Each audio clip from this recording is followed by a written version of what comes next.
শুরু করছি আজকের গল্প বই ও বাচ্চার ডাক। এটি একটি কাল্পনিক কাহিনী মাত্র। এই গল্পে বাস্তবের সঙ্গে কোনো মিল নেই। এই গল্পের প্রধান চরিত্র ডক্টর আশরাফ, যিনি একজন গ্রামের ডাক্তার, ডক্টর মান্না, যিনি একজন শহরের ডাক্তার, বইয়ের দোকান আলম ভাই এবং ডিটেকটিভ সন্দীপ। শুরু করছি আজকের গল্প বই ও বাচ্চার ডাক। মেদিনীপুরের কাছে রোহিণী নামক একটি গ্রাম ছিল। গ্রামটি এক শান্ত সবুজে ঘেরা জায়গা। সেখানে প্রাকৃতিক সৌন্দর্য ছিল এক অপরূপ। চারপাশে সবুজে বিশাল সমারোহ। পূর্ব দিকের নদীটা প্রায় শান্ত, কিন্তু মাঝে মধ্যে তা বন্য হয়ে ওঠে বর্ষাকালে। নদীর পাড়ে বড় বড় তরমুজ, কলা ও কাঁঠালের গাছের সারি যেন এক সুন্দর ছবির মতো আঁকা। গ্রামের রাস্তাগুলি মাটির, যেখানে মাটির ধুলো আর ঘাসের গন্ধ মিলিয়ে এক বিশুদ্ধ পরিবেশ সৃষ্টি করে। রাস্তাগুলির পাশেই ছোট ছোট ঘরবাড়ি, যা বেশিরভাগই কাঠ ও মাটির তৈরি।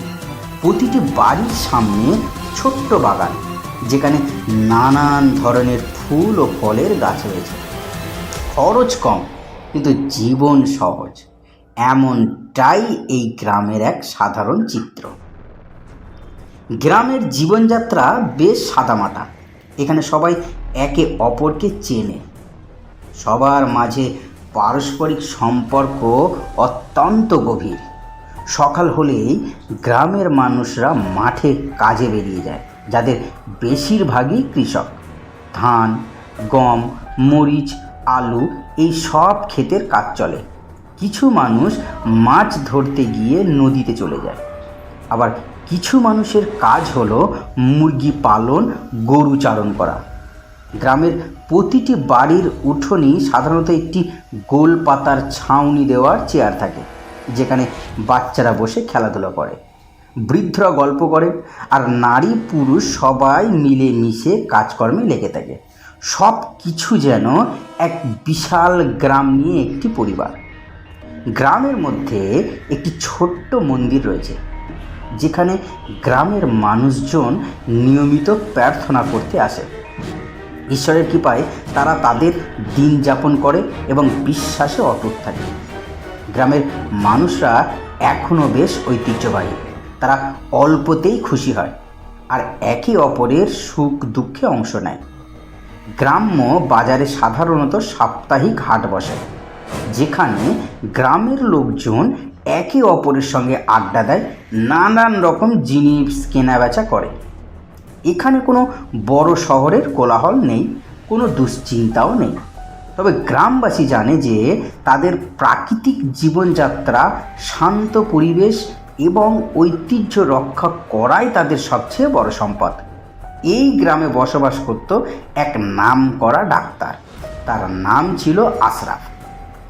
ডাক্তারবাবুর বাড়িতে থাকতেন এক বৃদ্ধ মা এবং মা হারা এক 8 বছরের সন্তান। 2 বছর হলো তার স্ত্রী মারা গেছেন এক জটিল রোগে। ডাক্তার হয়েও সে তার নিজের স্ত্রীকে বাঁচাতে পারেনি। ডাক্তারবাবুর ঘরটি সাধারণত 2টি অংশে বিভক্ত ছিল। একটি ছিল চিকিৎসার অংশ, আর একটি ঘর ছিল তার শোয়ার ঘর। সে ঘরটি ছিল সাধারণত কাঠ বা ইট দিয়ে তৈরি এবং ছাদটি ছিল টিনের। ঘরের বাহিরে ছিল একটি ছোট্ট উঠান। সেখানে মাঝে মাঝে রোগী ও তাদের পরিবারের সদস্যরা এসে বসতেন। উঠানটি ছিল পরিষ্কার এবং তার চারধারে ফুলের কিছু গাছপালা লাগানো ছিল। ঘরের ভিতরে প্রবেশ করলেই একটি বড় কক্ষ, যেখানে চিকিৎসার সরঞ্জাম সাজানো আছে। ঘরের দেওয়ালে ঝুলছে একটি মেডিকেল পোস্টার, যেখানে বিভিন্ন রোগের লক্ষণ বা তার প্রতিকার সম্পর্কে তথ্য লেখা আছে। একদিকে একটি টেবিল রাখা, যেখানে ডাক্তার রোগীদের চিকিৎসার পরামর্শ দেন এবং রিপোর্ট দেখে থাকেন। টেবিলের পাশে কিছু বই ও মেডিকেল ডিভাইস রাখা আছে। ডাক্তারবাবু ছিলেন খুবই সৎ এবং মানুষের সেবা করতে ভালোবাসতেন। গ্রামের সেরা হাসপাতালের একজন চিকিৎসক। তবে তার শখ ছিল প্রতিদিন বই পড়া। প্রতিদিন কাজের শেষে তিনি গ্রামের এক বইয়ের দোকানে যেতেন, যেখানে দোকানদার আলম ভাই বইয়ের বিভিন্ন ধরনের সংগ্রহ করে রাখতেন। আলম ভাই একজন বইপ্রেমী দোকানদার ছিলেন, যিনি প্রায় বইয়ের নতুন সংগ্রহ নিয়ে সবার সাথে আলোচনা করতেন। ডাক্তার আশরাফ এবং আলম ভাইয়ের মাঝে এক ভালো বন্ধুত্ব গড়ে ওঠে। তারা প্রায় বিভিন্ন বই নিয়ে আলোচনা করতেন এবং মাঝে মাঝে একসাথে বই পড়ার পরিকল্পনা করতেন। তাদের আলোচনা চলত স্বাস্থ্য, সমাজ, বিজ্ঞান এবং ইতিহাস নিয়ে। কিন্তু একদিন তাদের মাঝে অন্যরকম একটি পরিকল্পনা তৈরি হয়। একদিন আলম ভাই ডক্টর আশরাফকে বললেন, আশরাফ ভাই, তুমি তো জানো আমাদের গ্রামে অনেক মানুষ আছে যারা ভালো বই পেতে পারে না অথবা সময়ের অভাবে পড়তে পারে না। কেননা আমরা এই গ্রামের জন্য কিছু করি। ডক্টর আশরাফ আগ্রহী হয়ে বললেন, তুমি কি ভাবছো আলম ভাই? আলম ভাই হাসি দিয়ে বললেন, আমরা যদি একটা বিশেষ আয়োজন করি যেখানে মানুষকে বই পড়ার জন্য উৎসাহিত করা যায়, হ্যাঁ, এবং যারা বই পড়ার জন্য অগ্রসর হতে চায় তাদের বই সরবরাহ করি, হ্যাঁ, কিন্তু একটা টুইস্ট থাকবে। আমরা যখনই বই পড়তে পড়তে কিছু মজার এবং এক্সাইটিং কিছু বিষয় খুঁজে বের করব, তখন সেই বইগুলো কিনতে যেতে হবে আমার দোকানে। কি বলো আশরাফ ভাই? ডক্টর আশরাফ তখন চিন্তা করতে লাগলেন। তিনি বললেন, আরে এটা তো একটা অসাধারণ আইডিয়া। আমি গ্রামের বিভিন্ন রোগীকে বই পড়ার অভ্যাসে তৈরি করতে সাহায্য করতে পারি, যেহেতু আমাদের গ্রামের অনেক মানুষ স্বাস্থ্য সচেতন নয়। তাই আমরা বইয়ের মাধ্যমে তাদের জীবনধারা আরও সুন্দর করতে পারি। এই বলে তারা একসাথে পরিকল্পনা শুরু করলো। আলম ভাই তার দোকানে বিভিন্ন ধরনের বই প্রস্তুত করলেন, আর ডক্টর আশরাফ তার ক্লিনিকের রোগীদের মধ্যে বই পড়ার আগ্রহ তৈরি করতে শুরু করলেন। তিনি বই পড়ার জন্য রোগীদের উৎসাহিত করতেন এবং তাদের একটি বই নিয়ে আলম ভাইয়ের দোকানে যাবার পরামর্শ দিতেন। এইভাবে ধীরে ধীরে গ্রামের মানুষ তাদের ক্লিনিক থেকে আলম ভাইয়ের দোকানে বই কিনতে আসতে শুরু করলো। একদিকে বই পড়া, অন্যদিকে স্বাস্থ্য সচেতনতা, এই দুটি কাজই গ্রামের মানুষের মধ্যে প্রশংসিত হতে লাগলো। কিন্তু এই পরিকল্পনার মধ্যে একটা বড় অদ্ভুত ঘটনা ঘটতে শুরু করলো। বই পড়তে পড়তে মানুষের মধ্যে যেন এক ধরনের উৎসাহ এবং শক্তি বাড়তে লাগলো। তারা শুধু শারীরিকভাবে সুস্থ হচ্ছিল না, বরং মানসিকভাবেও ভালো থাকতে শুরু করলো। গ্রামের পরিবেশ গেল বদলে। এমনকি কিছু লোক জানালো তারা বই পড়ার অভ্যাসের কারণে মানসিক চাপ কমানোর উপায়ও পেয়ে গেছে। ডক্টর আশরাফ এবং আলম ভাই খুব খুশি হয়েছিল। তারা বুঝতে পারল বই এবং স্বাস্থ্য একে অপরের সাথে সম্পর্কিত। একটি বই পড়ার অভ্যাস মানুষের মন এবং শরীর দুটোই সুস্থ রাখতে সাহায্য করতে পারে। এই গল্পের শেষে ডাক্তার আশরাফ এবং আলম ভাই তাদের উদ্যোগকে আরও বড় পরিসর নিয়ে যেতে পরিকল্পনা করলেন। তারা বিভিন্ন গ্রামের স্কুল ও কলেজগুলোতে বই পড়া নিয়ে আরও অনুষ্ঠান আয়োজন করতে থাকলেন, যেখানে বইয়ের সাথে সাথেই স্বাস্থ্য সম্পর্কিত আলোচনা করা হতো। তাদের এই উদ্যোগ গ্রামের মধ্যে এক নতুন সচেতনতা তৈরি করল, যা বইয়ের প্রতি ভালোবাসা এবং সুস্থ জীবনধারার একটি মিশ্রণ তৈরি করেছিল। ডাক্তারি সূত্রে ডাক্তার আশরাফের সঙ্গে শহরের বেশ কিছু নামি দামি ডাক্তারদের সম্পর্ক তৈরি হয়। তার মধ্যে বিশিষ্ট ডাক্তার ছিলেন ডাক্তার প্রীতম মান্না। গ্রামের মানুষদের ভালো চিকিৎসা পাওয়ার জন্যে ডাক্তার মান্নার কাছে পাঠাতেন। তিনিও বিনা পারিশ্রমিকে গ্রামের মানুষদের চিকিৎসা করতেন। ডাক্তার মান্না একদিন আশরাফকে বলল যে তার নিজের গ্রামের বাড়িতে ঘুরতে যাবে।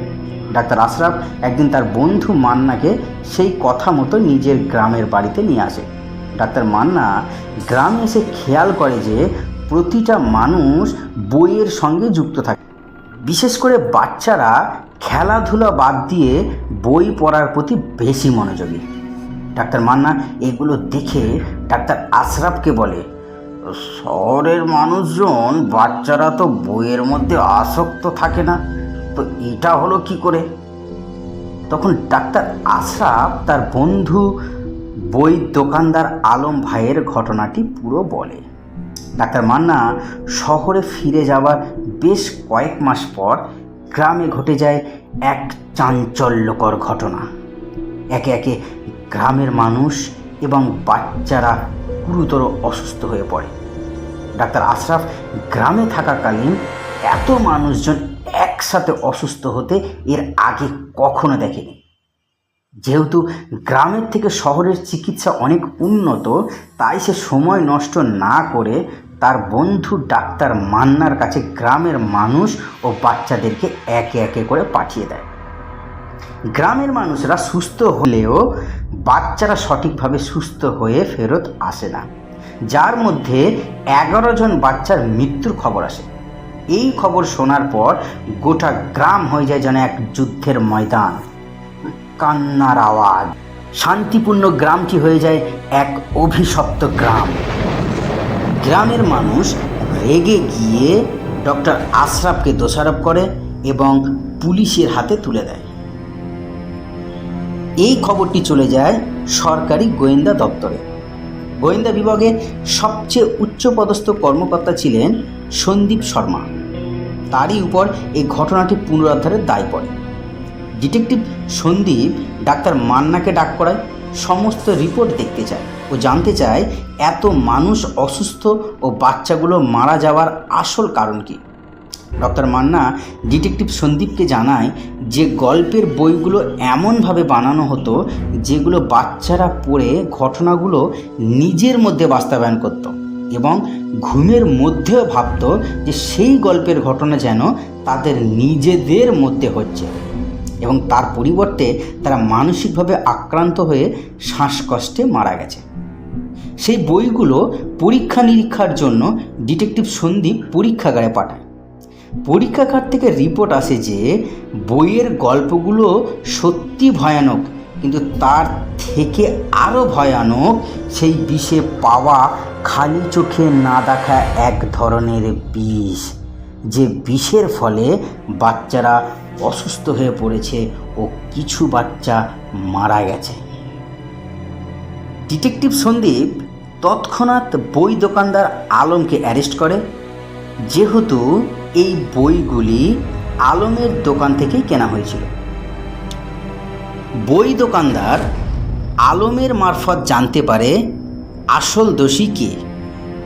আপনারা হয়তো ইতিমধ্যে ভাবছেন যে আসল দোষী হয়তো ডক্টর আশরাফ, কিন্তু এখানে আসল দোষী অন্য কেউ।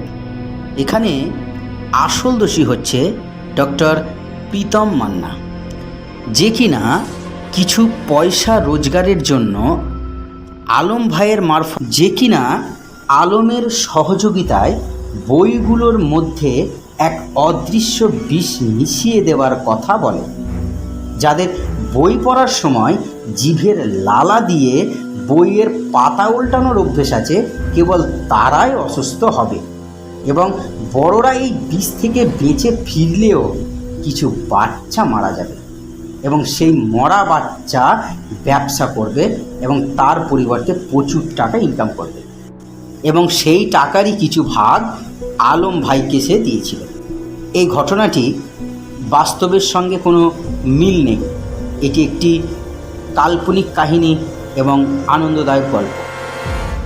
গল্পের পরিচালনায় সঞ্জয় গল্প পাঠে সাজান। শেষ করছি আজকের গল্প বই ও বাচ্চার ডাক।